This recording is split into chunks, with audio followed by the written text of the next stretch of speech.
morning, good afternoon, good evening. Welcome back sa ating channel na It's a Trop. So nag-iisip ako ngayon kung ano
kaya medyo nabawasan yung putukan dito sa lugar namin. May ingay na motor. So salamat sa ulan, katulog kami ng maayos kagad. So ayan, so ngayon mag-replan tayo at i-replan tayo ng BFT. Dalawa itong i-replan natin, Tiger Pangs tapos Trebs Red, then tape. So sa pagtatanim ng community planter tapos pagsasamahin mo, ang advice ko, wag mo pagsamahin yung magkakulay or magka-traits na BFT. Like for example, ito pula tsaka green, okay yan pagsamahin. Pero kapag parehas na green tapos ang layo, ang magkalapit pa yung traits, halimbawa B52 and DCXL, parehas malaki, although may difference sa itsura ang DCXL and B52, pero sa mga beginner hindi nila masyadong ma-identify yun. Pero sa matatagal na nag-alaga, alam mo yung liad, di ba? Yung pag bumuka yung traps ng B52, bukang-buka talaga. Hindi DCXL malaki, pero yung buka niya hindi siya yung halos lumiyad, mag-bend, no, sa pagbukas. So tsaka marami ring difference talaga, no. Pero pagkabaguhan medyo hirap talaga rin ma-identify yung ganun. Kaya kahit ako minsan nga kapag hindi masyadong maganda yung halaman, mahirap sila i-ID kasi hindi pa sila lumalabas yung mga unique traits nila. Ulan na yata tayo dito. Kusog tayo ng konti. Gamitin ko na rin itong medium na nakababad kasi kagahapon pa yan ng tanghali Turong tayo konti, mauulanan tayo. Salubungin natin yung bagong taon na may trangkaso pag naman sana. So ganito yung pagbabad ko sa ganito, sa mga trees. Una-una, ba't mo binababad? Para bumaba yung minerals nung medium. Pangalawa, ma-moist yung medium. Pangatlo, matanggal yung mga nakatirang insekto dyan, like yung ants.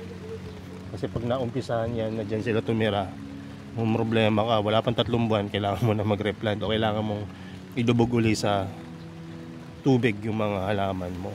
So hindi talaga natin maiwasan yan. Ewan ko sa ibang mga kaparaan kung anong ginawa na, pero maparaan kasi talaga. Maparaan tayo, mas maparaan yung langgam. Pero kung regular tayo nag-maintain, maiwasan natin yan.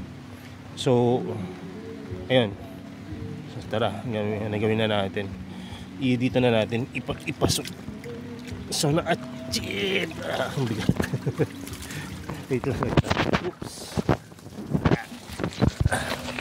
Sorry na-achieve natin na hindi umangat yung media during sa pagbababad.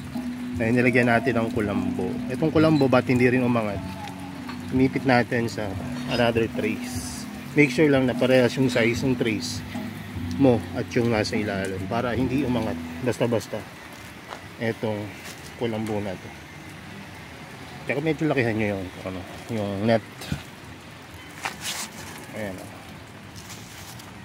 Once na nababad na yan, goods na yan at taniman. May mga ibang paraan pa para mas mapaganda mo itong medium.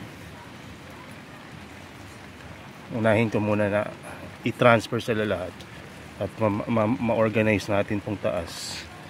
Pag natapos natin yung lahat at wala na tayong magawa at naghahanap na tayo ng gagawin na natin yung sikretong pamamaraan ulit dati.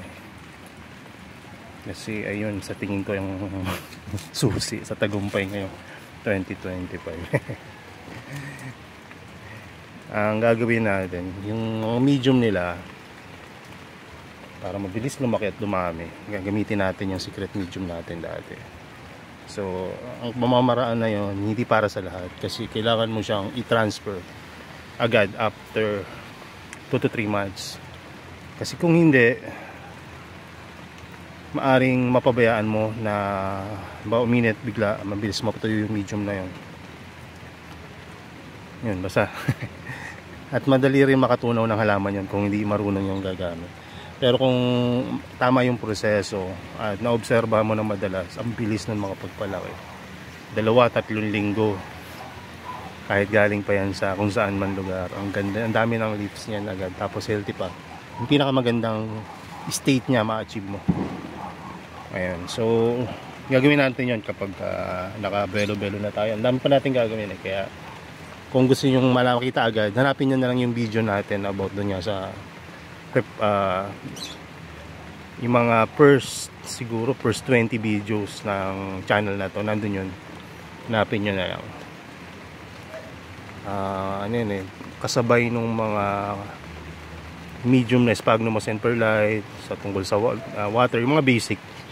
Pero yun, yung mga sumunod kung saan gumawa kami ng sarili naming medium kasi nga naging nakulangan ng media na supply dito sa Philippines dati.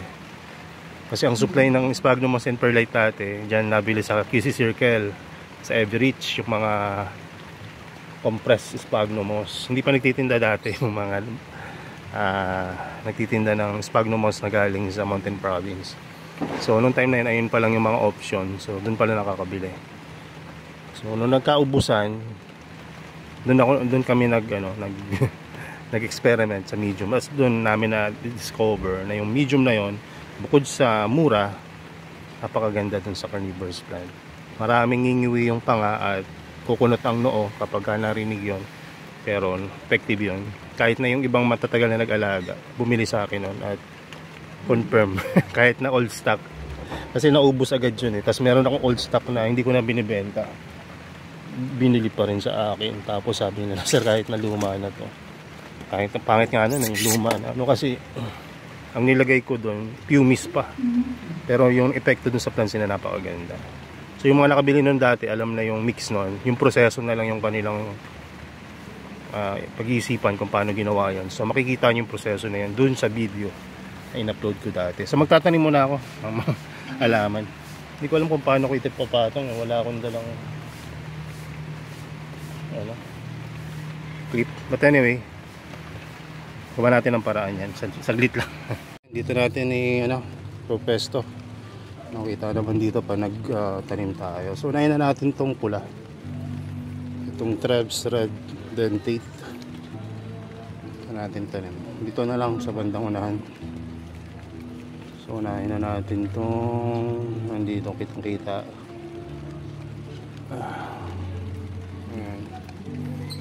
So plano ko sana hugasan ko muna nakapalibot na live sphagnum moss.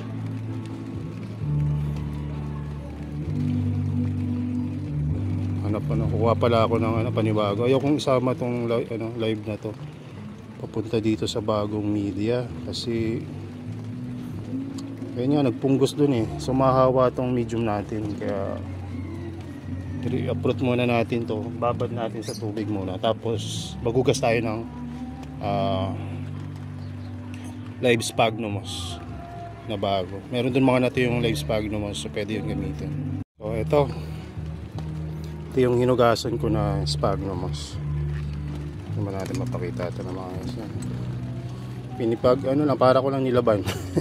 Inusot, piniga. So hindi pa ganun ka-perfect, pero enough na yan para magamit natin as pampay. Iba kasi yung toppings ang toppings ito. Pero ito, ang magiging papel na ito ay pambalot, pambilot o papaikot mo yan sa dito sa rhizome nung halaman, specifically BFT. Kung na-record yung kanina, bigla na lang nag-stop eh. So ayan, pinambabalot ko tong pure sphagnum dito sa BFT. Tapos tinanim ko. Ito nag-stop yung kanina. So tatanim ko lang siya. Pinropagate ko na kasi para isang anuhan lang. Isang effort lang ba. Tsaka konti na lang rin kasi itong mga halaman ko, kaya kailangan ko silang paramihin. Hindi ko na naman ito ibebenta agad-agad hanggat hindi lumalaki. Mahalaga yung may propagation kayo kahit na yung mga time na malanganin or yung mahirap mag-propagate. Kasi para may inaasahan pa rin kayong may mabubuhay kaysa yung hintayin nyo lang mamatay yung halaman. Ayan. Mas maganda to kung pure talaga na live, yung tulad dito sa mga pitch sa mga Helianthera. Kaya lang kasi no choice eh. Wala tayong good nice sphagnum ngayon, kaya ito ginagamit natin.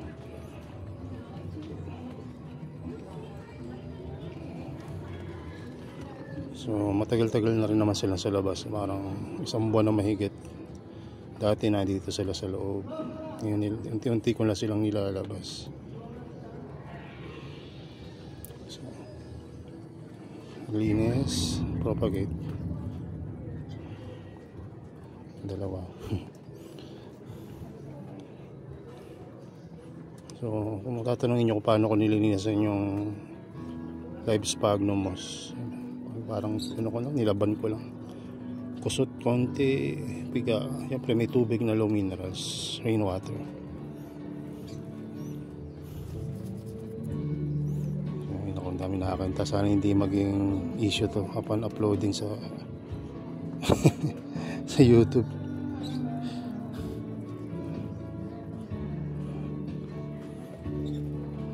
I-mute na lang natin yung mga part na makitaan ng issue na YouTube. So panoodin nyo na lang kung hindi nyo na, wala na kayo naririnig na audio mamaya.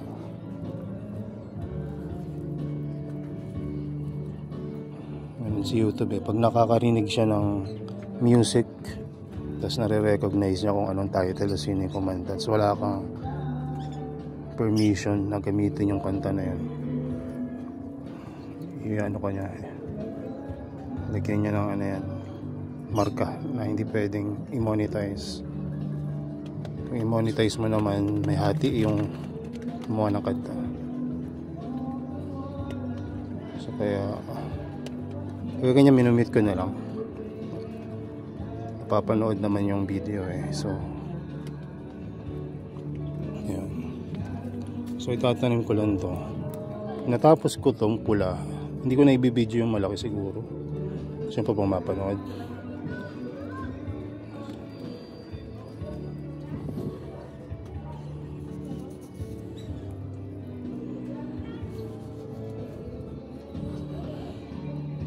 Yan o. Ito, yung sinasabi ko noong nakaraan, minsan tinatanggalan ng new growth yung isang halaman para i-induce yung pagtubo ng another new growth point. So kapag tumubo yung bago mga new growth point, mag-uunahan yan sila sa laki nung, sa dami ng petiole rhizome na natira. Pero maraming energy. So bawat rhizome yan tutubuan ng halaman. So marami, 'di ba? Maraming lalabas. Although maliliit, marami sila. Pero may mga pagkakataon na konti lang rin, pero malaki naman.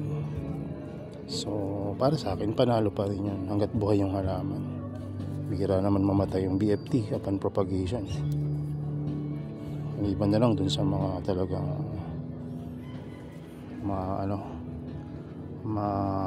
tawag doon, siselan. Ayun na lang yung red ko. Hindi ko na makita dahil against the light ako dito.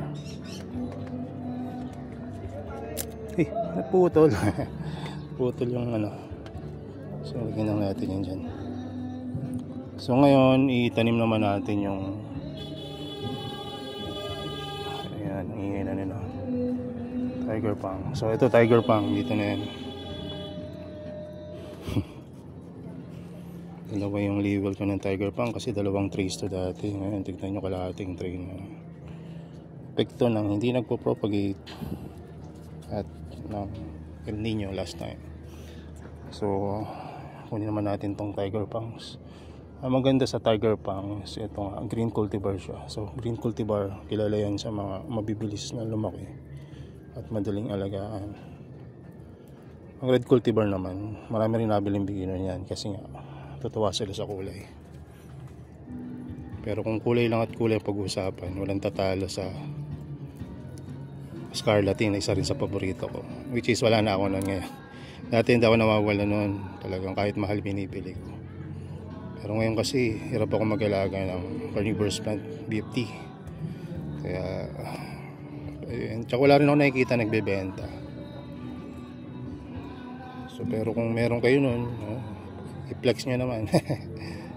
Makakita ulit ako ng scarlatin. Ang ganda ng scarlatin eh. May green siya, may pula na kulay, minsan kalahati green, kalahati pula, minsan naman batik-batik. Nakakatawa. So isang mother plant, hahati natin ng ilan.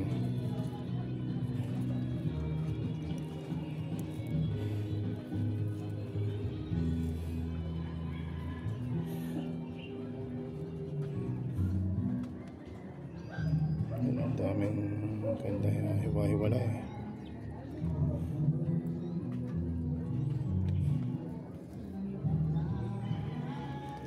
Kaya pagka nagpo-propagate kayo, huwag kayong mag-alala kung ma-murder nyo yung plants or ma-hati-hatiin nyo.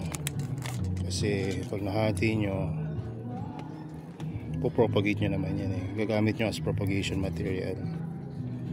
Unless ayaw nyong pumangit yung halaman nyo, imbis na i-propagate nyo, dito, i-ano nyo na lang, i-replant para maintain nyo yung laki. Pero kahit na replant, mas maganda para sa akin. Pinabawasan nyo ng pa isa-isang traps yan. Yung dulo, yung mga luma, para hindi agad mag-dormant. Kasi once na mag-dormant yan,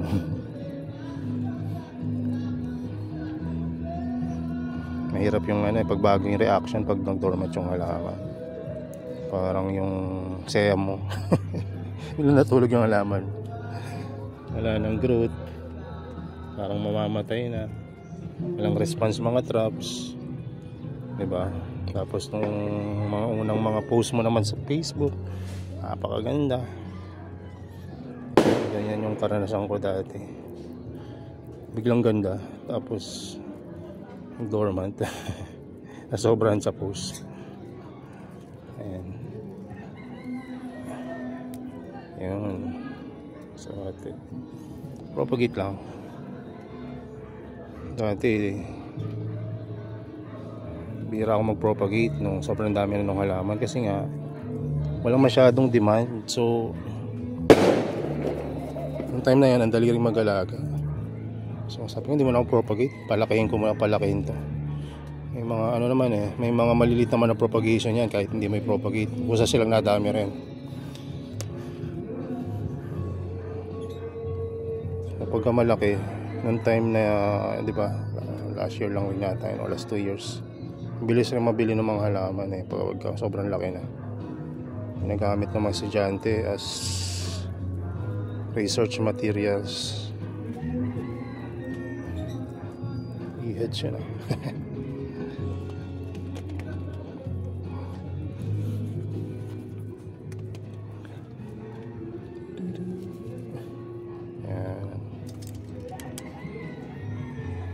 So meron pa. Tuwa rin talaga mag-repant nakakanis ng ganito. Actually, mas gusto ko mag-replant ng walang video, kaya lang kailangan ko rin mag-upload eh, to promote yung bagong bukas na Shopee. Tapos itong mga video na to rin, nakakatulong rin to market. So ayun, may maliit ng anak ko. Dating rhizome lang itong mga to. Tingnan nyo ngayon, ang dami ng kumpul. Ito yung epekto ng ginawa natin na tinatanggal natin yung, ito pala, ito magandang sample. Pag tinanggal nyo yung new growth, ito yung nagiging bouquet. Ganyan yung nangyayari. Pansinin nyo, ang daming halaman yan. Per rhizome, may plantlet. So pwede nyo itong itanim ng hiwa-hiwalay na, or hayaan nyo munang lumaki para mas madaling i-replant. No, pero kung tanggalin niya. Pero mahirap kasi tulad nito, nababali. So kung pwede nyo palang gawin, gupitin nyo ng maliit na gunting. Kuha lang ako. So yun, babalik yung maliit kong paboritong gunting. Marami akong gunting na binili, mas maganda pa quality, pero ito pinaka gusto ko sa lahat. Magaan, sakto yung, tsaka ano siya, sakto talaga. Ewan ko, kasama yata ito ng yung mumurahing manicure, pedicure. Hindi naman ito yung sobrang nipis yung nabibili yung tag pang 50. Parang sheet, ano lang yun metal sheet na hinati. Pero ito stainless talaga, hindi siya kinakalawang, good siya. Baka ito pa yung sa HMR dati, panalunan ko sa bidding. So ayan, gandang negosyo rin yan, yung bidding na yan. Kaya lang may talo rin minsan. Okay na siguro ito, hindi ko na muna hatiin. Medyo hindi pa nakalabas yung mga dapat itanggalin Tanggalin na lang natin itong mga itim-itim. So itanim natin ito ng buo, itong bouquet na maliit. Ako sana wag talaga demonetize tayo.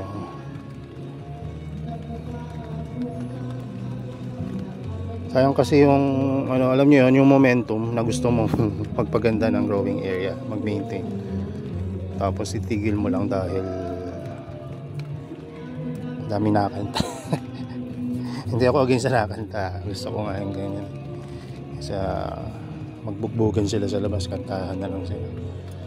Dalas kasi sa amin dito yan sa lugar namin, yung away, sila rin naman yung nag-aaway, mag-iinuman. After mag-video okay, mag-inuman, away yung susunod. After ng away, bukas same cycle. Mga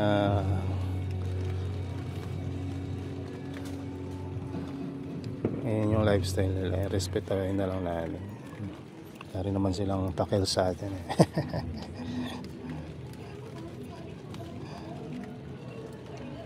Pero mga nakatulong rin sa akin dati, iba dyan.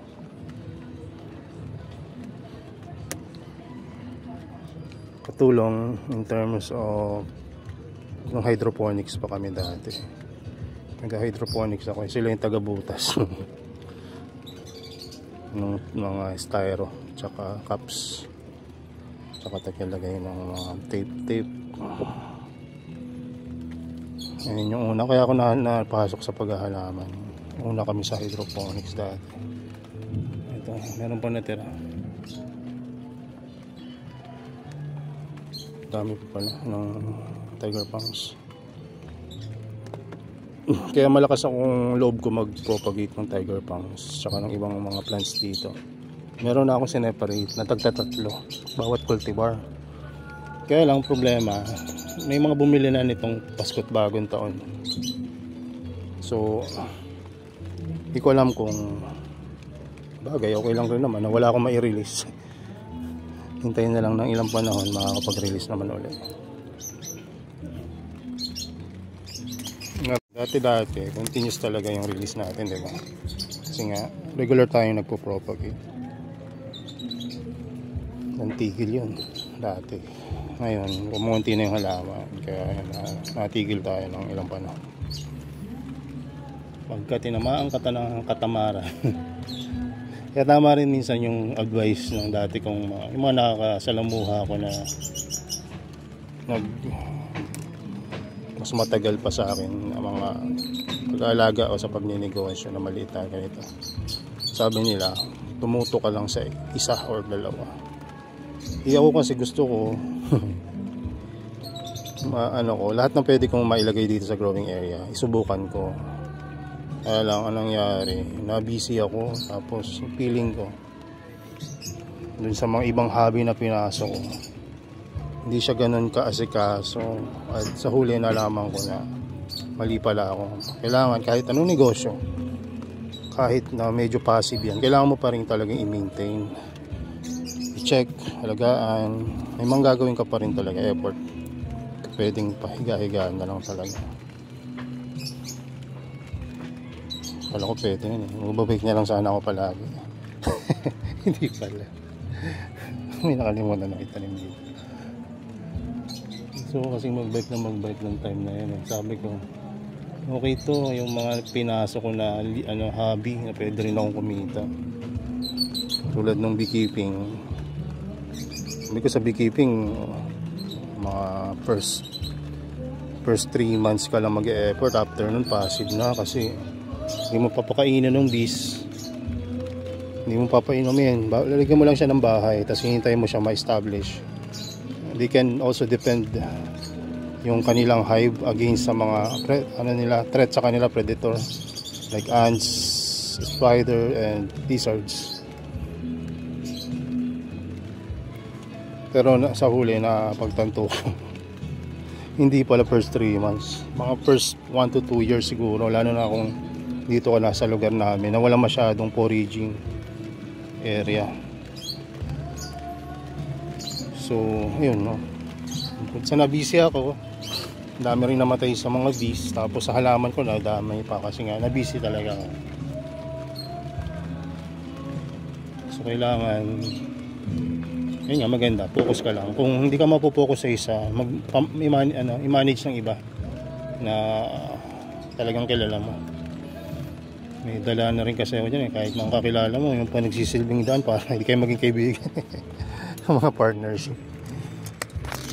Maganda pa maging partner mo asawa mo. Kasi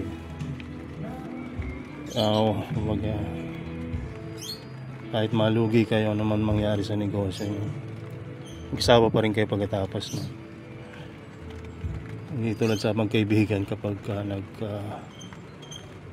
problema sa negosyo, minsan iba na yung trato after, hindi na yung kaututan na dila o kaya iba na. So ay, tanggal ko pa tong mali ito. Meron itong kasamang maliit na traps eh. Ganyang kaliit, tatanim pa rin natin yan. Yan lang muna yan. So etong lugar na to, siguro ang gawin natin, iwanan natin ang isang label kasi baka may naiwan pa ako dyan. So iwanan natin yan ng isang label, ibaba natin, tapos i-manage natin itong iwan dito. Okay na ba siya? Ito pala yung pinaglabahan ko ng media. Yan lang siya nakalagay. Balik ko lang ito. Tira lang tayo ng konti kasi may itatanim tayong maliit. Itong maliit na to, hirap itanim na ito dahil nga sobrang liit. So pwede nyo gawin dyan, isuksok nyo dun sa malalaki. Huwag sobrang tabi, kundi dun lang sa tabi lang na tipong madalas nyo makikita. Yung ganong kaliliit na propagation, naniwala kayo sa hindi, nabubuhay pa yan. Tapos label, mahalaga masyado yan, lalo na pag ganito pa kaliliit. Minsan kasi, tulad nun, compound, minsan nailalagay mo sa ibang label yung ibang halaman. Kaya maganda kung ano yung magkasama sa isang pot, ganun rin, para pagka nagkapalit man lang, no, alam mo na okay, red dentation. Yung isa naman, tiger punks. Magkaiba yan ng traits. Napakadaling i-separate na EID. Ayan. So, yun lang muna yung propagation natin about dito sa BFT. Marami pa akong gagawin mamaya. Kung mabibideo ko, hopefully mapakita ko rin sa inyo. At kung may mga importante mga detalye na pwede kong i-share, no, hindi ko kakalimutan na i-share din sa inyo hanggat may battery itong cellphone. So yun, Happy New Year sa ating lahat. Huwag niyong kalimutan, diligan to. At total na ambo naman sa labas, ilalabas na natin siya ngayong araw na to. So bago ko ilabas, diligan ko muna to saglit. Wala akong pandilig ngayon na maayos-ayos. So ito na lang yung pandidilig natin. Ang hirap na ito. So ganito lang. Gawin natin ang paraan para madiligan natin, para lang ma-settle yung media dun sa plants na tinanim.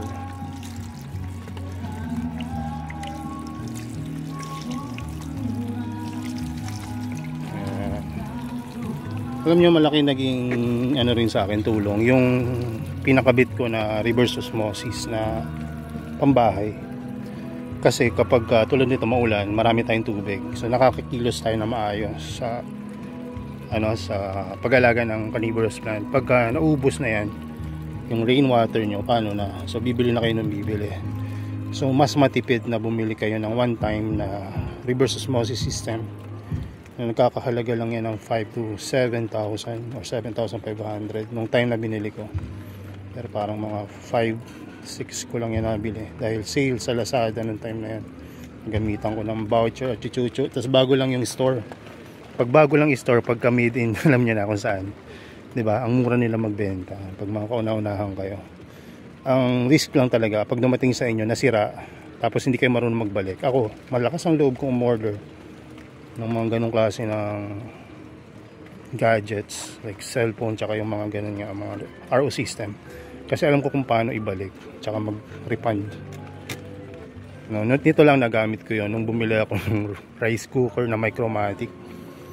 Pinost lang siya ng 1.5, tapos nag-sale siya ng 1K, tapos nagamitan ko pa ng voucher na kuha ko lang ng 800 plus, free shipping pa yata yun. Tapos dumating sa akin, gumagana naman, ang ganda ng pagluluto ng ng Micromatic na rice cooker. Kaya lang may yupi na napakalaki, dense. Kami naman, hindi naman kami nagpo-push or hindi naman naka-display yung rice cooker namin. So okay lang sa akin na may dense na ganun. Tsaka pwede ko naman remedyohan yun ng DIY. Kaya lang, bakit pa hindi ko naman kailangan na ayusin pa yung gumagana na gamit. So ang sinabi ko sa sa seller, lumating ng yupi-yupi yung pinakita ko yung video picture, tapos nag-request ako ng refund, no? Kailangan nyo lang i-choose talaga yung refund only. So wag nyo naman i-refund ang buo kasi kumbaga nag-effort rin yung seller, gumastos rin siya dun sa appliances na yun. Alaman niya o hindi na UP yung man yung binili nyo. So refund lang kayo dun sa tingin nyo na amount na hindi kayo lugi, hindi rin lugi yung binili nyo. So yun, nag-refund ako, nakuha ko lang ng halos 600 kasi binawasan ko lang ng 200 yung yung kumbaga, nag-refund lang ako ng 200. So para sa akin, saka makakabili Micromatic na diba, na rice cooker na bago, kaya lang medyo may yupi diba, ng worth 600, no? Medyo malaki pa yung Micromatic na yun. So ayun lang, no, may mga time na kailangan yung diskartihan, no? Hindi naman kayo kumbaga nandara yan dumating sa inyong ganun So pag sa mga halaman naman, halimbawa nakabili kayo sa akin, ang gawin nyo na lang, sir, patay dumating, okay, so pwede nyong i-refund yun, o kaya pinaka the best replacement na lang. Kasi alam nyo kung bakit, kapag nire-refund nyo yun, imbis na kumbaga hindi lang ako kumbaga namatay na nga ako ng halaman tapos mangyayari ako pa magbabayad nung RTSP noon, may fee kasi pag ni-return pa yung item. So babayaran ko pa yung shipping nun papunta at pabalik, tapos may mga pipa na babayaran. So hindi ka na kumita, nag-negative pa so gano'n, no? So kapag may mga seller buyer na may ganun, may mga buyer talaga na nananadya na bibili ng marami, tapos pagdating sa kanila, alam nyo na, gawa ng kalokohan, sasabihin na hindi dumating ng buhay, o kaya hindi na nila itatanggapin kasi wala silang pera. Kaya dahil anak lang pala nila kunyari, yung napumindot na nagkamali, nagkamali pero ang ganda ng mga pinili. So, ang ginagawa ko na lang doon, ano na lang, kumbaga pinapaliwanag ko sa kanila pag sabi ko tanggapin nyo na yan kasi in-order nyo naman yan, hindi ko naman kasalanan yan na in-order nyo, dumating naman ng buhay. Halimbawa, sabi ko, tanggapin nyo na lang. Kung hindi nyo tatanggapin, okay lang rin naman sa akin. Dahil namatay, isipin ko na lang namatay yung plants. Nangyayari naman yan dito sa growing area. Kaya lang, no, ang gagawin ko doon, ibablock ko na yung seller, no. Pag minsan nire-record ko pa yung pangalan tsaka kung saan nakatira. Kasi mamaya magbabago lang siya ng pangalan or address. No, at least may idea ko, no, kung sino siya, taga saan siya. Minsan pinupost ko rin para dun sa mga seller na maiwasan yung tao na yun.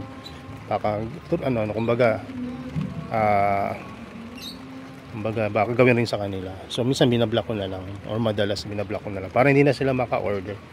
Doon lang sa matitino, doon ko lang sila entertain. Kasi isipin nyo kung yung halaman nyo, let's say for example Helianthera, nag-iisa na lang halimbawa yung Helianthera mo o dalawa na lang, tapos isa yung extra propagation to sell, no, tapos yun namatay pa, kaya inaman pa na hindi maganda, sayang naman. So imbis na yung ibang makakuha, dapat napunta pa dun sa So ayun talaga, may mga risk during transaction online, pero wala tayong magagawa. Ito yung isa sa mga pinakamadaling paraan. Kaya ayun, hanggang ngayon tinatyagaan natin. Kasi mas secure, secure, mas anonymous ba yun kapag sa Shopee or sa Lazada, kaya sa Lalamove or kaya face to face kang bibili. Iba kasi mas gusto nila yung ganun nga, kaya binuhay natin tong Shopee. So anyway, additional content lang yon para alam nyo rin. So yun lang, silip tayo dito kung okay pa tong propagation natin. Okay pa naman. So ito pala, may tinanim akong seeds niyan galing Killer and Dabag. Ako daw yung second highest na spender noong 2024. So binigyan ako ng seeds as previous. Ewan ko second, ako third, limutan ko na. Pero salamat talaga sa Killer and Dabag. Binigyan ako ng seeds na So ayan ay Bechi ay hybrids crosses. Ayun, may mga nakalagay naman. Iba may Bussiana pa cross ng Bussiana. So wala pa tayo nun, kaya ayun, salamat talaga. Maltaas ang expectation ko na matutubo yan kasi Killer ng Dabag yun, diba? Quality talaga yung mga plant train na out nila. So yun lang, God bless and bye bye. Nilabas ko na dito para meron tayong thumbnail mamaya. Dito ko na agad siya nilabas kasi naambo naman.